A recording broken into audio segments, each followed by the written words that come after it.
Many of you have asked me exactly what I cook to feed the dogs because you may or may not know that my Black Lab Wednesday has lost a lot of weight over the past 18 months or so. She's gone from 133 pounds down to 77 pounds. So today I'm excited to show you guys what I do for meal prep for the dogs.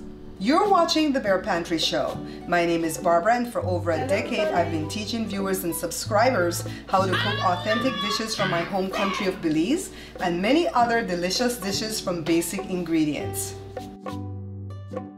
Alright, so Joe bought 16 pounds of legs and quarters and a little piece of the back, and he got it for 79 cents a pound. He does this do you go every week, Joe?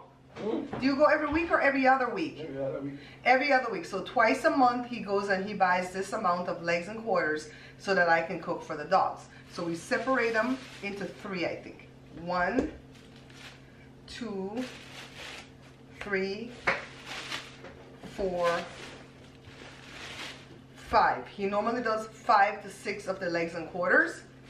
So let's see how much we're going to get out of this bag. Let's set this aside because we're going to cook this today.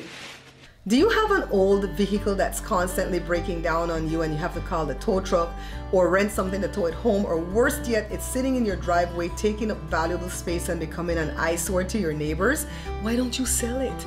Do what I did recently with Jada's SUV and sell it, guys. I contacted this company called Wheelsy, and I liked the service that they provided for me so much that I did a review on the company, and then they recently came on as a sponsor. So click the link in the description. You're gonna get a fair, guaranteed offer, not just a quote, but an offer, okay? So when they come to the house, they will not be haggling with you. Whatever you guys agreed upon is what you're gonna get paid in cash. So they're located in all 50 states. They have free transfer fee, free towing, and they will pick up the vehicle within 24 to 48 hours. They picked up my SUV within 4 hours. So remember who you're contacting, Wheelsy, and the link is in the description. I'm gonna go ahead and put these two in the deep freezer that's in the garage and then cook this batch. Normally I cook this batch in the slow cooker for like 4 hours. Joe put some salt because if we don't put any salt, it goes bad pretty quickly. And this batch will last me like 5 days, I've been thinking, but I'm not sure. So that's why I'm gonna measure everything out today and I'm gonna prepare them like meal prep. We're gonna see how much we get out of this, and then we're gonna see how long it lasts. I have my big 8-quart pot right here, and I've already washed the chicken pieces off with distilled white vinegar because I cook the food as if I'm cooking for us, for humans. So let me put the pieces in here, bring it to a boil. I put some salt on it too, all right?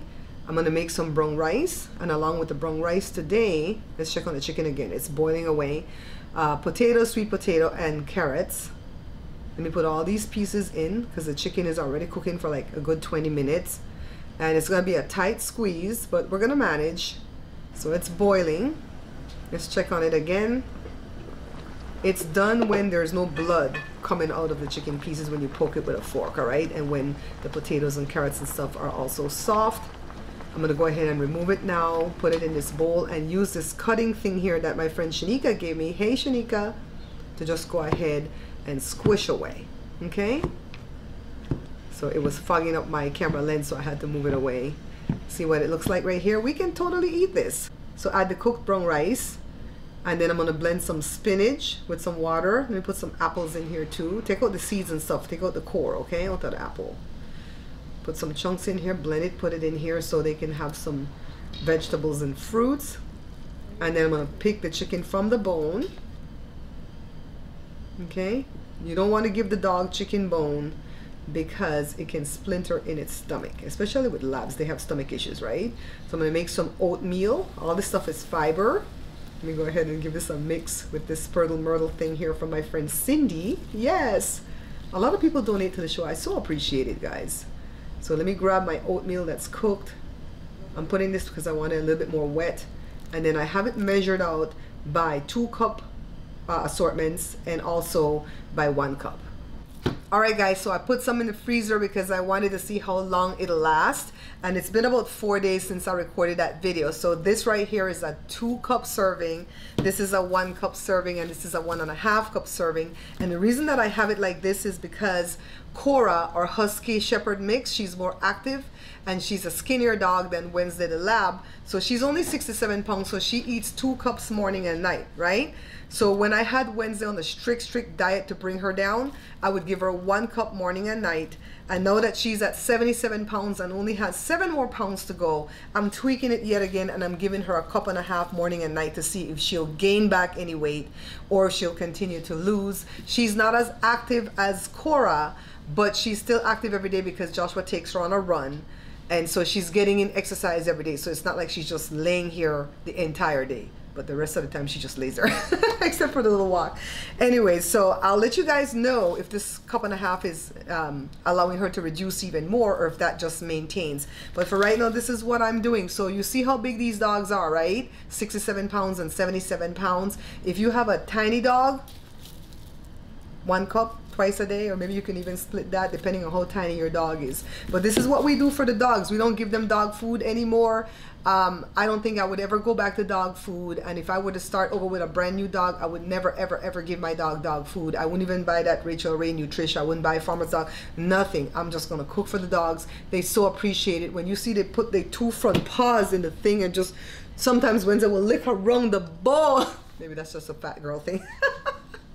But they love it, especially if you put oatmeal in it. Oh my goodness. And pumpkin, pureed pumpkin, and applesauce and stuff like that. You can just put a whole variety of stuff, and you can go ahead and check online to see what fruits and vegetables are good for the dog from which ones are not good. The ones that I put in here, I checked, and these are all good for the dog. All right, so I hope you guys like what I've produced here today. If you want to hit me up with a show idea, or if you want to become a sponsor to the show, hit me up at this email, barepantryshow@gmail.com, or even if you just have a question that you want to ask me, hit me up there.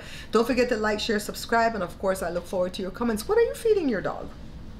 Let me know. All right, I'll see you guys in the next upload. Bye. Remember guys, we're not buying this book. Pick up a copy of this book instead. Beans and Rice Volume 2 is the only Belizean cookbook backed by the Bear Pantry Show. Take a look at all these wonderful recipes you'll find inside the pages. Not interested in Belizean dishes? Then The Pantry Laid Bare with these better than restaurant quality comfort foods might be the perfect book for you. Only need a small batch or a meal for 2? Then pick up a copy of No More Leftovers. Each book has many choices of delicious dishes from basic ingredients.